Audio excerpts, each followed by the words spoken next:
The arena floated in the void like a wound in space, an artificial construct of steel, glass, and cruelty. It orbited a dead star far beyond the jurisdiction of any civilized world where law meant nothing and entertainment meant suffering. They called it the Crimson Ring. Every cycle, species from across the galaxy gathered, not physically, but through quantum streams to watch what unfolded inside.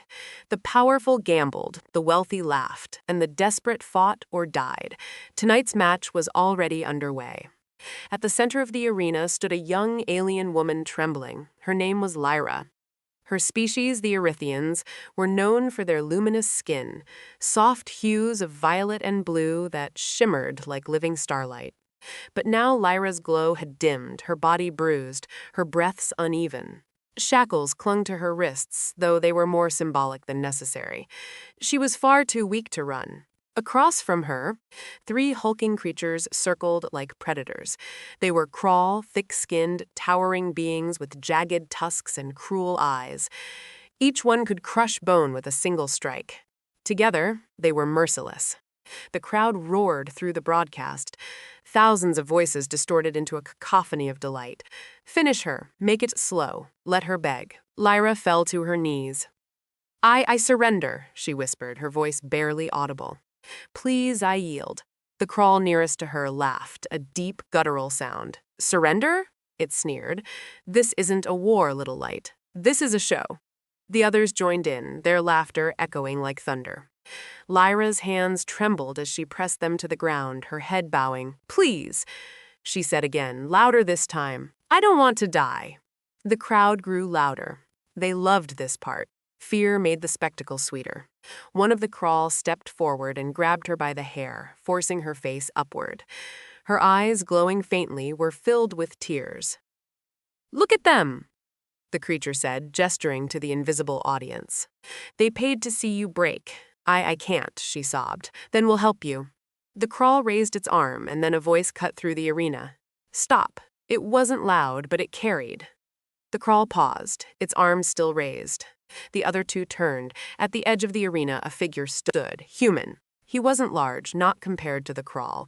His build was lean, his posture calm. He wore a simple combat suit, dark, unadorned, with faint signs of wear.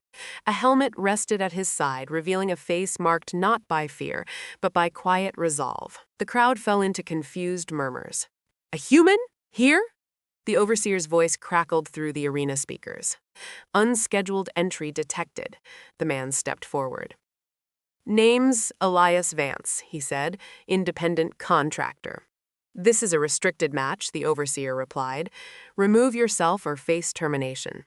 Elias glanced at Lyra, still on her knees, still shaking, then back at the crawl. I'm invoking Clause 17, he said calmly. Challenge rights. The arena fell silent. Even the crawl hesitated. Clause 17 was old, rarely used. It allowed an outsider to enter a match if they were willing to take the place of a contestant. The risk? Death. Guaranteed odds. The overseer's voice returned, slower now. You wish to replace the current subject? Elias nodded. I do. Lyra looked up, confusion breaking through her fear. Why? She whispered. Elias met her gaze. No one deserves to die like this. The crawl laughed again. You think you can take her place? One of them growled. 3 of us, 1 of you. Elias didn't respond. The overseer spoke again. Very well. Clause 17 accepted. The Erythian is removed. The human assumes her position. The shackles on Lyra's wrists disengaged with a soft hiss. She collapsed forward, too weak to stand. 2 drones descended, lifting her gently from the arena floor. As she was carried away, her eyes never left Elias. Why? She mouthed again. Elias simply gave a small nod. Then he turned. The crawl spread out, forming a triangle around him. The crowd surged back to life, louder than before. A human challenger. This was new. This was exciting. Begin, the clear-throat overseer declared. The first crawl charged. It was fast, faster than something its size should be. Its massive fist swung toward Elias's head with enough force to shatter bone. Elias moved, not back, forward. He stepped inside the strike, his body turning just enough to let the blow pass his shoulder. In the same motion, he drove his elbow into the creature's throat. A sharp crack echoed. The crawl stumbled, choking. The crowd gasped. Elias didn't pause. He pivoted, sweeping the creature's legs from under it and sending it crashing to the ground. The second crawl roared and lunged. This one came low, aiming to tackle him.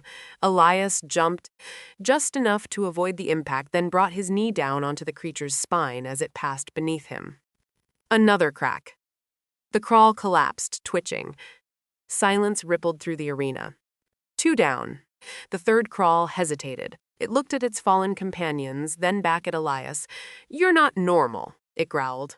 Elias said nothing. He simply raised his hands, steady and ready. The crawl charged with a roar. This time, it didn't hold back.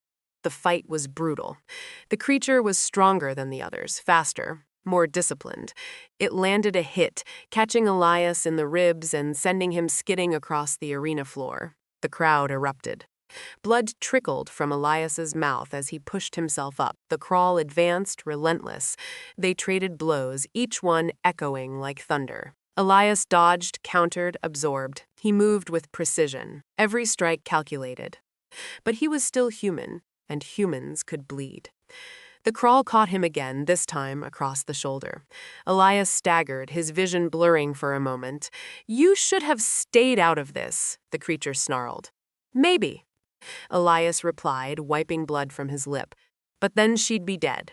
The crawl lunged. Elias waited. At the last possible second, he stepped aside, grabbing the creature's arm and using its momentum against it. He twisted hard. A sickening snap filled the air. The crawl screamed. Elias didn't stop. He drove his fist into the creature's chest once, twice, 3 times until the scream faded. Then silence. The last crawl fell. The arena went still. Elias stood alone, breathing hard, bloodied but alive. For a moment there was no sound. Then the crowd exploded, not with laughter, with something else, shock. A human had done the impossible. The overseer's voice returned, strained. Match concluded. Human victor. Elias lowered his hands. "Now what?" he asked. There was a pause, then "State your reward." Elias looked toward the exit, where Lyra had been taken. "I want her freedom," he said. "Full release, no tracking, no conditions." The crowd murmured again. The overseer hesitated. "That is unconventional. Not negotiable." Another pause. Then, "Request granted." Lyra woke in a quiet room. Soft light filtered through the walls, and the air was warm, gentle. For a moment, she thought she was dreaming. Then she remembered. The arena, the crawl, the human. She sat up quickly, her body protesting. The door slid open. Elias stepped inside. He looked different, cleaned up, bandaged, but still the same. "You're awake," he said. Lyra stared at him. You lived." He gave a small smile. "Yeah, I tend to do that." She swung her legs off the bed, unsteady. "Why did you help me?" she asked again, her voice stronger now. Elias leaned against the wall. "Because no one else would. That's not an answer," he shrugged. "It's the only one I've got." Lyra stepped closer. "You risked your life for me. You don't even know me." Elias met her gaze. "I didn't need to." Silence settled between them. Then Lyra spoke softer this time. "They were going to kill me. I know. And you stopped them." "Someone had to." She looked down, her hands trembling slightly. "I begged," she said. "I begged them to stop, and they laughed." Elias's expression darkened. "I heard." Lyra looked back up. "Where will I go now?" Elias pushed himself off the wall. "That's up to you. I have no home," she admitted. "My world, it's gone." Elias nodded slowly. "Then come with me." She blinked. "What?" "I've got a ship," he said. "Not much, but it flies. I take jobs, move around, stay off the radar. You're offering to take me with you?" "Why?" Elias smiled faintly. "Because you shouldn't have to face the galaxy alone." Lyra studied him for a long moment. Then she nodded. "Okay." The ship was small but sturdy. As it lifted away from the crimson ring, Lyra watched the arena shrink into the distance, a place of suffering left behind. Elias sat in the pilot seat, guiding the vessel into open space. "Where to?" he asked. Lyra looked out at the stars. For the first time in a long while, she didn't feel afraid. "Anywhere," she said. Elias nodded. "Anywhere it is." The stars stretched before them, endless, unknown, full of danger and possibility. And for the first time, Lyra smiled. Ending note. In a galaxy where cruelty had become entertainment, one human chose defiance over silence. Elias didn't change the system that day, not entirely. The Crimson Ring would continue, at least for a while, but something had shifted. Across the countless beings who had watched that match, a seed had been planted, a question. If one human could stand against it, why couldn't others? And far from the arena, aboard a small ship drifting through the stars, two survivors carried that question with them, one who had begged for mercy, and one who had answered. Together, they would face what came next, not as victim and savior, but as something stronger, a beginning.